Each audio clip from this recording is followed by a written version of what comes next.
అమెరికాలో ప్రస్తుతం flu season ప్రజలను బెంబేలెత్తిస్తోంది. అగ్రరాజ్యంలోని మొత్తం 43 రాష్ట్రాల్లో గరిష్ట సంఖ్యలో ఫ్లూ బాధితులు ఉన్నారని, ఎక్కువ మంది శ్వాసకోశ వ్యాధులతో పాటు ఇతర ఫ్లూ రుగ్మతల బారిన పడుతున్నారని అమెరికాకు చెందిన centres for disease control and prevention వెల్లడించింది. ముఖ్యంగా పశ్చిమ, నైరుతి, దక్షిణ రాష్ట్రాల్లో ఈ శీతాకాలంలో రికార్డు స్థాయిలో ఫ్లూ రుగ్మతలకు సంబంధించిన కేసులు నమోదైనట్లు సిడిసి అధికారులు తెలిపారు. సాధారణంగా శీతాకాలంలో నమోదయ్యే గరిష్ట స్థాయిని మించి ప్రస్తుతం కేసుల సంఖ్య ఉన్నట్లు పేర్కొన్నారు. ఈ సీజన్లో సుమారు 2.4 కోట్ల మంది ఫ్లూ వైరస్ల బారిన పడగా 3.1 లక్షల మంది ఆస్పత్రుల పాలయ్యారని సిడిసి గణాంకాలు వెల్లడించాయి. దాదాపు 13,000 మంది ప్రాణాలు కోల్పోగా మృతుల్లో 57 మంది చిన్నారులు కూడా ఉన్నట్లు పేర్కొంది.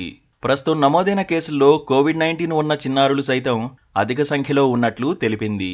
6 నెలలు అంతకంటే ఎక్కువ వయసున్న ప్రతి ఒక్కరూ వార్షిక ఫ్లూ టీకాను పొందాలని, సీజనల్ వైరస్లను నివారించడానికి సంబంధిత నిబంధనలను తప్పక పాటించాలని అమెరికా ఆరోగ్య అధికారులు సూచిస్తున్నారు.